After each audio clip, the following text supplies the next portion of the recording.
नमस्ते दोस्तों। तो हम पढ़ रहे हैं वीर सावरकर जी की पुस्तक मोपला अर्थात मुझे इससे क्या। इससे पहले इस पुस्तक के 4 पार्ट रिलीज़ हो चुके हैं और ये आज 5वां भाग है। तो मैं आपने नहीं सुना हो तो उन पार्ट को अच्छे से देख सकते हैं, सुन सकते हैं। और वरना मैं इसी में एक छोटा-सा आपको ब्रीफ़ दे देता हूँ कि अभी तक क्या हुआ।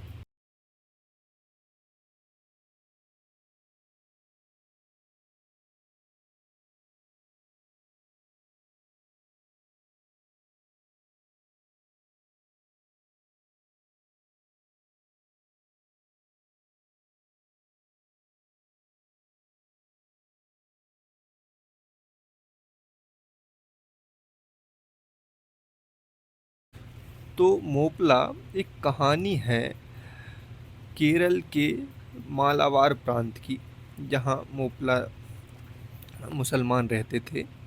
तो एक और ये बहुत ही सुंदर स्थान है अगर प्राकृतिक दृष्टि से देखा जाए। वहाँ के एक गांव में 3 वर्ग के लोग हैं और मुख्यतः हम 2 वर्गों में भी विभाजित कर सकते हैं। एक पंडित पंडित पंडितों की बस्ती है, वहीं पर नायरों की बस्ती है जो पंडित से थोड़े नीचे आते हैं, और एक थियाओं की बस्ती है जिन्हें अछूत समझा जाता है।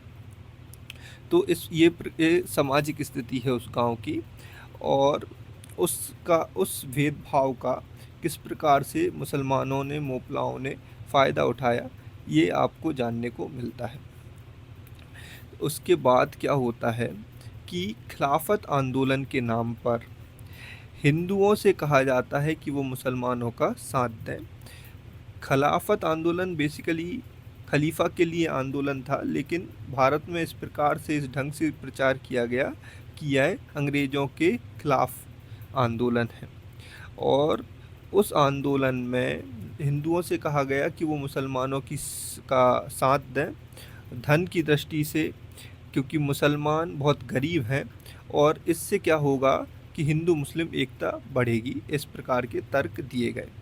लेकिन बाद में जो एक खिलाफत मूवमेंट था, वो जाकर एक प्रकार से गजवाए हिंद वाला मूवमेंट बन गया, और मोपलाओं ने एकत्रित होकर हिंदू बस्तियों पर आक्रमण करना चालू कर दिया। वही कहानी इसमें है, और वैसे ही एक आक्रमण इस मालाबार की इस बस्ती पर होता है। शुरू में वहाँ का थिया युवक इधर लोगों को समझाता है कि ये इस प्रकार से संकट आपके ऊपर आने वाला है, पंडितों को, नायरों को ऐसे समझाता है। लेकिन ज़्यादातर लोग नहीं समझते हैं। सिर्फ एक कुछ 2-4 पंडित जो कि इस प्रकार से भेदभाव में विश्वास नहीं रखते थे, तो वो समझते थे। तो जो थिया युवक था उसका नाम था कंभू, और जो पंडित थे उनका नाम था हरिहर शास्त्री। इससे पहले हमने देखा कि जब वो हमला कर दिया उन्होंने इस गांव में, तो सारे गांव को जला दिया। जो बलात्कार किए स्त्रियों के साथ, जैसे गर्भ से शिशु को फाड़ कर निकाल लिया, इस प्रकार से बहुत सारे हुए उसमें काम, बहुत सारे अपराध किए। और इसी बीच हरिहर शास्त्री ने कुछ जो थिया जिनको अछूत समझा जाता था, उन युवकों के साथ में, उन उन युवकों के संरक्षण में गांव की 2-4 लड़कियां, जिनमें एक उनकी खुद की बेटी भी थी सुमति, उसको अपने भाई के साथ और 1-2 लड़कियां और उनके साथ इधर से भगा दिया कि जाके इधर से दूर चले जाओ अपने रिश्तेदारों के इधर, जिससे कि तुम लोग इन दुर्दांत अपराधियों से बच सको। तो ये बेसिक मैंने आपको बता दिया, लेकिन आप अच्छे से अगर सुनना चाहें तो पिछले पार्ट आप सुन सकते हैं। अब क्या होता है कि तो युद्ध जब चल रहा था तो हरिहर शास्त्री लड़ रहे थे मोपलाओं से। उन्होंने कई लोगों को मारा भी, और अंत में उनका एक पैर काट लिया गया और वो अब पकड़े गए हैं। लेकिन इसके बाद और उनकी बेटी और 2 युवक और गांव की 1-2 स्त्रियां और अन्य थिया युवकों के साथ अपनी जान बचाकर भाग रहे हैं। अब 5वां भाग शुरू करते हैं। उधर सुमति, जो हरिहर शास्त्री की बेटी है, को लेकर उसका भाई तथा वे दोनों थिया युवक जहाँ मार्ग निकलता था वहाँ से होते हुए आगे बढ़ते जा रहे थे। थोड़ी देर पश्चात ही स्थूलेश्वर शास्त्री की पुत्री पत्नी को लेकर दूसरे दोनों थिया भी, जिनके हाथों हरिहर ने उसे दोनों स्त्रियों को सौंपा था, वहीं आ पहुँचे। अब वे 3 पुरुष और 3 स्त्रियां भी लुकते छिपते तथा अपने पीछे छूटे गए संबंधियों परिजनों का क्या होगा क्या न होगा, इस संबंध में शंका कुशंकाएं करते हुए कुट्टम से जितनी दूर निकल सकें उतनी दूर निकलने के प्रयास में चलते जा रहे थे। परंतु उस प्रियंकर झंझावात में हरिहर के शौर्य के कारण बच जाने वाली एक चौथी नारी भी थी। वह थी तरुणी लक्ष्मी। वह एकाकी वृक्षों के एक झुंड के पीछे छिपकर बैठी हुई थी। हरिहर शास्त्री पैर कट जाने के पश्चात भी मोहम्मद सनकी को बहुत देर तक अपनी पकड़ के अपनी पकड़ में लिए रहे थे। इसी से लक्ष्मी को बचकर निकल जाने का अवसर मिला था। वह कुछ दूर तक भागने के उपरांत उस वृक्षों के समूह के मध्य जा छिपी थी। वह थी तो साहसी, परंतु थी तो स्त्री ही, और वह भी युवती। उस सघन वन में उसे दूर से आती हुई गीदड़ों की आवाज़ और बाघों की गर्जना जब सुनाई देती तो उस युवती के मन में इतनी अधिक घबराहट होती थी कि वह सोचती थी कि भला इस घोर वन में बड़ा और संकटापन्न स्थान कौन सा हो सकता है। वह यह भी विचार करने लगती थी कि इससे कुट्टम ग्राम में रहना ही अधिक ठीक था। सांप और अंधकार दोनों से ही उसे एक समान भय लगता था। वह बार बार यही सोच रही थी कि क्या अच्छा हो यदि कोई मनुष्य वहाँ आ जाए, परंतु वहाँ जिस कुंज में छिपी हुई थी वहाँ कोई भयंकर जीव जंतु भी नहीं आया। मोपलों से अधिक भयानक जंतु भी भला कोई और हो सकता था क्या। परंतु किसी भी जीव जंतु के समीप न होने से भी उसे इस निर्जीव और निर्जन वन में भय लग रहा था।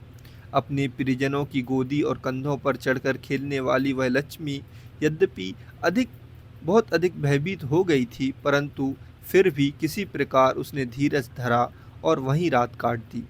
अभी पौ फटने को ही थी कि उसने पुनः वहाँ से भाग चलने का निश्चय किया। वह 1-2 मील ही भाग पाई होगी कि उसने अपने ही समान भयभीत होकर बढ़ती हुई 2 अन्य स्त्रियों को कुछ दूर पर देखा। लक्ष्मी के मन में एक बार यह शंका भी उठी कि कहीं ये मोपलों के पक्ष की स्त्रियां ना हों, किंतु वह तो निर्जनता से ऊब गई थी, अतः किसी प्रकार की आवाज़ न करती हुई वह उन स्त्रियों के समीप जा पहुंची। उन महिलाओं ने भी उसी जिज्ञासा सहित लक्ष्मी को देखा। उसे देखते ही धीमी सी आवाज़ में उनमें से एक स्त्री बोल उठी, अरे बहन, तू यहाँ कहाँ? तुम ब्राह्मणी हो, तुम्हारे तो नाखून भी हमने कभी नहीं देखे। देवताओं का यह कौन सा प्रकोप है? इस मरे मुष्टंडों के दंगे में तुम्हें भी निकलना पड़ा। तुम्हारे द्वार की जूठन हमने अनेक बार खाई होगी। तुम्हारे कुट्टम ग्राम की ही हम दोनों मुस्किनियाँ हैं बहन। लक्ष्मी ने नेत्रों में अश्रु गिराते हुए कहा, तुम इधर कहाँ जा रही हो? हम पर भी उन मर्दूद मोपलों ने अत्याचार किए हैं। भाई, हमारे पास तो पैसा धेला कुछ भी नहीं था, तब भी उन्होंने हमारी झोपड़ी में आग लगा दी। हमारे पुरुषों को धर पकड़ की और हम सबसे बोले, मुसलमान हो जाओ, नहीं तो मार दी जाओगी। पर भाई, हम मुस्किन जाति को कैसे छोड़ दें? भाई, हमने उनसे कहा, हम ब्राह्मणी नहीं, हमारे पीछे क्यों लगते हो? तभी उनमें से एक बुढ़िया हमारी धोतियों में आग लगाने लगी और बोली, पर तुम हिंदू तो हो ना? हिंदू हमें कुत्तों से अधिक नीच समझते हैं, परंतु तुम मुस्किन लोग मुसलमान नहीं होते। तुम ही ब्राह्मणों, क्षत्रियों और वैश्यों के पैर हो। वे तुम्हारे ऊपर ही खड़े हैं। तुम हटे कि वे धम्म से नीचे आ पड़ेंगे। उसके द्वारा घर जला दिए जाने से किसी प्रकार हम बचते हुए यहाँ तक भाग आई हैं, परंतु हमारा क्या? यह कहते कहते वह उस मुस्किन स्त्री के नेत्रों से गंगा जमुना प्रवाहित हो उठी। मालावार में यह मुस्किन जाति अस्पर्शों से ही अस्पर्श मानी जाती है। थिया भी उनके साथ व्यवहार नहीं करते। जैसे महार डोबों को अपने से नीच मानते हैं, इसी प्रकार मुस्किन जाति थिया से भी नीचे मानी जाती है। अब आप सर देख रहे होंगे कि जाति के अंदर जाति, और मैंने तो अभी भी ये महसूस किया है। मेरे सामने का ये इंसिडेंट है कि मेरे गांव में, मतलब जिन, जैसे हम लोग को अगर ऊंची जाति मान ली जाए, वैसे मैं इस जाति में मानता नहीं हूँ, लेकिन गांव के हिसाब से आपको बता रहा हूँ। तो अगर हम लोग ऊंची जाति के हैं, तो उससे नीचे जाति की एक जाति है जिनका खाना छुआ हुआ हम लोग नहीं खा सकते, या वो हमें नहीं छू सकते। और वो लोग भी उनसे नीचे की एक जाति बनी हुई है, तो वो लोग उनका छुआ नहीं खाएंगे, उनको नहीं छू सकते। और वो जो जिनसे हम लोग भेदभाव, एक ऊंची जाति वाला भेदभाव कर रहा है किसी चीज़ को लेके, तो वैसे ही वो भेदभाव कर रहे हैं उससे छोटी जाति वाले के साथ। तो जातिगत जो चीज़ है ना, वो सिर्फ ब्राह्मणों या कुछ ऐसे लोगों की नहीं है कि ओबीसी या ब्राह्मण वाले लोग ही ये जाति व्यवस्था में मान रहे हैं। वो इतनी रच बस गई है कि छोटी छोटी जाति वाले भी और छोटी, इससे मैं इससे बड़ा हूँ, इससे बड़ा हूँ, ऐसे करके इस भयंकर भूल में फंसे हुए हैं। उस समय भी कितना फंसे होंगे, अभी भी फंसे हुए हैं जब लोग। लेकिन हमें ये तोड़ना चाहिए बंधन। अब आगे बढ़ते हैं। लक्ष्मी का भी कंठ भर आया और वह बोल उठी, बहनों, तुम अपना दुख भुलाकर मेरी चिंता न करो। देवताओं ने तुम्हें इतना उदार हृदय दिया है। तुम मुस्किनियाँ तो मेरे जैसी ब्राह्मणी की अपेक्षा अधिक उच्च जाति की हिंदू हो। नहीं नहीं बहन, तू इस तरह पीछे न हट। यह देख, मैं कितनी देर से किसी के गले से लिपटकर कुछ देर रो लेने के लिए आकुला रही हूँ। तुम संकोच न करो, क्षण भर मुझे अपनी गोदी में भर लो, तुम्हें मेरी माता हो। ऐसे कहते हुए लक्ष्मी उन मुस्कनी से लिपट गई, किंतु वह मुस्कनी अपने आप को मन ही मन यह विचारते हुए दोष देने लगी कि इस ब्राह्मणी से छूकर मैंने भारी पाप किया है। किंतु फिर भी वह मुस्कनी लक्ष्मी को संतावना देने लगी। थोड़े समय बाद ही उस दुख की वेला में उन तीनों में प्रेम का ज्वार शांत हो गया और वह फिर भयभीत होती लुकती छिपती आगे बढ़ने लगी।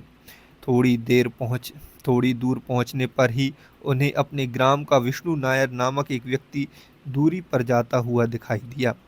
उन भयभीत स्त्रियों को लगा कि परमात्मा ने ही उसे हमारी सहायता के लिए भेजा है।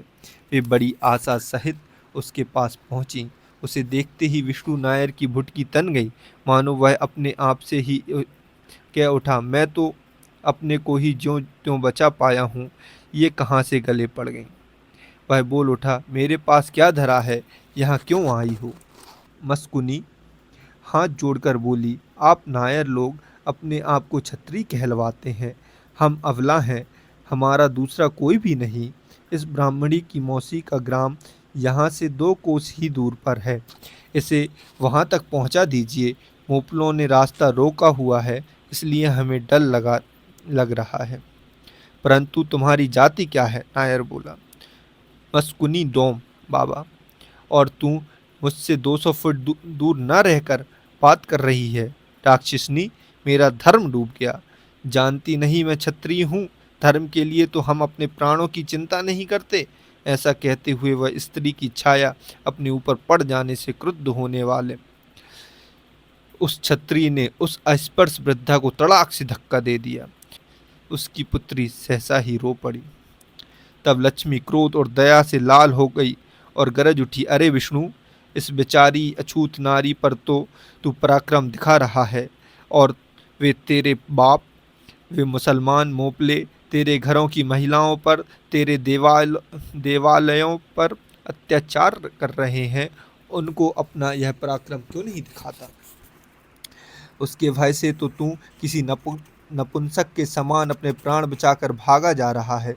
तेरी इस कायरता से तेरा क्षत्रिय धर्म नहीं डूबा, परंतु इस बेचारी वृद्धा के छाया मात्र पड़ जाने से ही तेरा धर्म नष्ट हो गया। मुसलमान इन्हें हिंदू कहकर जान से मारते हैं, हिंदू इन्हें मुस्कनी स्पर्श कहकर ठोकर मारते हैं, धक्का देते हैं। तब फिर बता, ये जाएं तो कहाँ जाएं? वह नायर जरा संभालते हुए बोला, तू चाहती है तो मेरे साथ चल। यद्यपि तेरे समान सुंदर तरनी को साथ लेकर चलना भी मोपलों के संकट को न्योता देना ही है। फिर भी तू मेरे ग्राम की ब्राह्मणी है। तू चल, मैं तुझे पहुंचा देता हूँ। परंतु ये मशकुनी स्त्रियां मेरे साथ चली तो छत्री मुझे जाति से निष्कासित कर देंगे। क्यों नहीं निकालेंगे? लक्ष्मी ने तिरस्कार सहित कहा। अबलाओं की परधर्मियों से तूने रक्षा न की तो भला तेरा छत्रत्व कहाँ से बच जाएगा? परंतु तूने तो ऐसा कोई पाप किया नहीं है। हिंदू धर्म, हिंदू जाति का भयंकर अत्याचार हो रहा है और तू इन अत्याचारों के करने वाले विधर्मियों के समक्ष लड़ा भी नहीं। तू भाग तू तो भाग निकला। मुसलमानों ने तेरी बहन और बेटियों को उठाया है, इससे तेरा धर्म नष्ट हो गया है। यह तू नहीं समझता, परंतु हिंदू स्पर्शों की छाया मात्र पड़ने से ही तेरे धर्म रसातल में चला गया है। वस्तुतः तू सच्चा धर्म ज्ञाता क्षत्रिय है, इससे तो किंचित मात्र भी शंका नहीं की जा सकती। मैं तेरे साथ नहीं जाती, मैं तो अपनी इन मशकुनी बहनों के साथ ही रहूंगी। डोम्बो की स्त्रियों का सुख दुख मेरा अपना ही सुख दुख है। हिंदुत्व पर संकट आता है तो ये डोब महार मांगे नहीं केवल हिंदू हैं, ऐसा मानने वाले तथा तदनुसार अनुसरण करने वाली आत्मा ब्राह्मणों में है। यह सिद्ध करने के लिए मैं इस मुस्कुनियों के साथ रहूंगी। तू जा, चला जा। लक्ष्मी अभी यह कह ही रही थी कि वह नायर छत्री कभी का दूर निकल जा चुका था। थोड़ी देर तक ये स्त्रियां आगे बढ़ती रहीं। उन्हें दूर से उठता हुआ शोर सुनाई दिया। वे तीनों ही भयभीत होकर एक वृक्ष के समीप ही लगे हुए करौंद के झाड़ के पीछे छिपकर कुछ समय काट देने के विचार से वहां चली गईं। वहां अचानक ही उनको स्थूलेश्वर शास्त्री के परिवार की दो स्त्रियां तथा सुमति से भेंट हुई। दुख का इतना आवेग, कितना भय, पीछे क्या हुआ है यह बताने की आतुरता, किंतु इन सभी मनोविकारों को दबाए रखने पर भी सुमति के मुख से यह शब्द निकल पड़े, तेरे तेरी मेरे पिताजी से भेंट हुई है क्या? इसका उत्तर लक्ष्मी केवल यही दे पाई, उन्होंने ही तो मेरा जीवन और धर्म बचा लिया, परंतु इस युद्ध में शत्रु ने उनका पैर कुल्हाड़ी से काट कर अलग कर दिया और उन्हें बंदी भी बना लिया है। हाय पिताजी! कहते हुए सुमति एकदम फूट फूट कर रो पड़ी। हे बेटी धैर्य मत हे बेटी धैर्य धर, मत रो मेरी लाडली। ऐसा कहते हुए स्टीलेश्वर शास्त्री की पत्नी सुमति को संतावना देने लगी। वह से उसका रोना बीच में ही रोक दिया था। कारण यह था कि 3-4 थिया और उनका भाई जब आवाज़ें कहाँ से आ रही हैं यह जानने के लिए गए तो उन्होंने इन स्त्रियों को यह चेतावनी भी दी थी कि वे चूचा कुछ भी न करते हुए इस झाड़ी के पीछे रहें। मेरे रोने से कहीं कोई नया संकट ही उपस्थित न हो जाए, यह सोचकर ही सुमति भय के कारण चुप हो गई थी। अतः प्रातःकाल हो गया था, 10 बज रहे थे। रात्रि भर चलते चलते, भय से त्रस्त, भागते भागते, दुखाग्नि में जलते जलते उन सभी स्त्री पुरुषों का कंठ सूख गया था। आसपास कहीं पानी की बूंद के भी दर्शन नहीं हो पाए थे। कल 10 बजे इसी समय शांत और रमणीय कुट्टम ग्राम में हरिहर शास्त्री अग्नि के समक्ष आहुतियां समर्पित कर रहे थे। सुमति अपने द्वारा तोड़े गए पुष्पों की माला गूंथने में व्यस्त थी कि उसके भाई ने चुपचाप अपने हाथों से उसके नेत्र मूंद लिए थे। लक्ष्मी तुलसी की प्रदक्षिणा कर रही थी और उधर परिजात पर बुलबुल बैठती और उड़ती तथा वह अपने हाथ की माला से उन्हें उड़ाती हुई मनोरंजन कर रही थी। वे बुलबुल उड़ती थीं और पुनः आ बैठती थीं।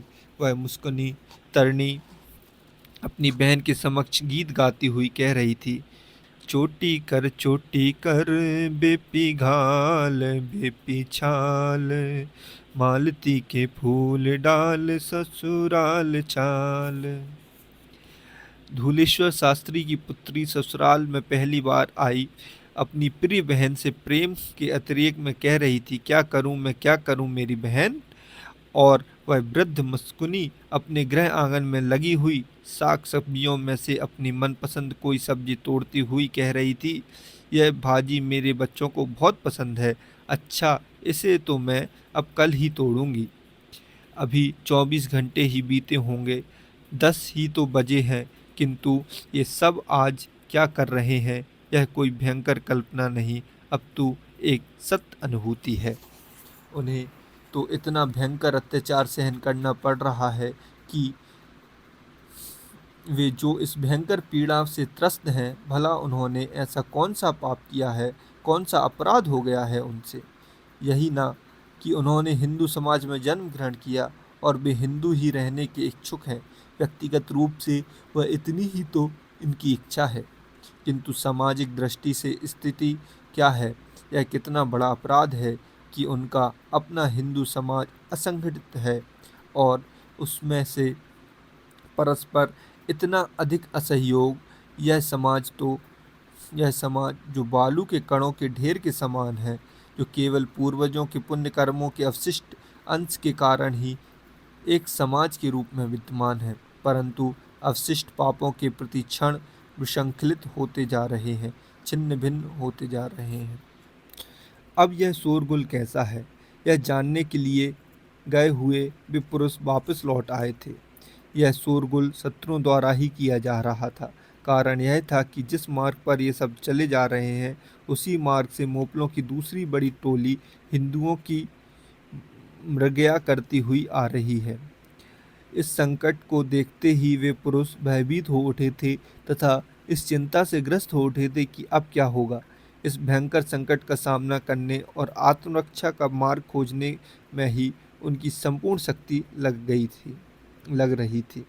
उनके कंठ जल के अभाव से सूख गए थे, स्नायु विश्राम के अभाव से शिथिल हो गए थे, किंतु इतने पर भी यदि वे ब्राह्मण कुमार, वे थिया युवक, यदि अभी एक हाथों में शस्त्र लिए हुए खड़े रह सके थे, तो वह अकेले दामू के धैर्य और दृढ़ निश्चय के ही भरोसे जीवन की अंतिम घड़ी तक लड़ने, धर्म के लिए मरने मालाबार का हिंदू लड़ सकता है। हमने तो अपना कर्तव्य पूर्ण किया, बस। यह वाक्य उनमें से किसी एक के मुख से निकला ही था कि सुमति आवेश सहित बोल उठी, मुझे एक छुरी दो, मैं भी एक न एक हिंदू द्वेषी को मारकर ही मरूंगी। दामू ने उसे एक छुरी दे दी, बोला, देवी अब तक मैं जीवित हूँ, तुम्हारे हाथ में देवी जब तक मैं जीवित हूँ, तुम्हारे हाथ की छुरी मैं हूँ। मेरी मृत्यु के उपरांत उस तरुण और तरुणी की उत्साह से प्रेरित होती हुई मस्कुनी जाति की वह अस्पर्श बाला मालती भी आवेश में आकर बोल उठी, मुझे भी एक छुरी दे दो, मैं भी हिंदू धर्म के लिए लड़ते लड़ते ही अपने प्राणों की भेंट चढ़ाऊंगी।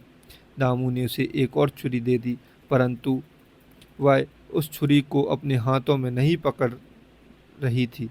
नीचे डाल दो, मैं इसे नीचे से उठा लूँगी। मेरी जाति मस्कुनी है, तुम थिया हो। मैं ग्राम में सबसे तुमसे दूर रही मैं ग्राम में सबसे तुमसे दूर रही, मेरा आपका स्पर्श हो गया तो आपका अशुभ हो जाएगा ना। दामू हंसा और बोला, हमारी इच्छा है कि हम ब्राह्मणों की बराबरी करें, ब्राह्मण भी हमें अपने बराबर का अधिकार दें, यह हम मांग करते हैं। किंतु ऐसा कहने से पहले म्हारों को और डोम्बों को अपने समान अधिकार देने होंगे। तुम मुस्कुनी है, किंतु तू हिंदू भी है, मैं भी हिंदू हूँ, अतः मेरे हाथ में यह छुरी ग्रहण कर। जब मुसलमान से मेरे छू लेने के कोई दोष नहीं होता, तो फिर भला तुझ हिंदू से छू जाने से अनिष्ट क्या होगा। आज तुझ में हिंदू धर्म के लिए मरने का उत्साह जागृत होता है, अतः तू मेरे लिए ब्राह्मण की अपेक्षा अधिक पूज्य है। ले, पकड़ यह छुरी अपने हाथ में, और जो धर्म का शत्रु पहले दिखाई दे और जो भी आतताई सामने आए, उस पर इसी से प्रहार कर। मालती ने दामू के हाथ से वह छुरी ले ली। देव की क्या इच्छा है, यह देखने के लिए वे सभी उस झाड़ी के पीछे छिप गए। तो ये है छठा भाग। इसके बाद हम सातवां भाग बाद में देखेंगे। तो तब तक के लिए धन्यवाद। ओम नमस्ते।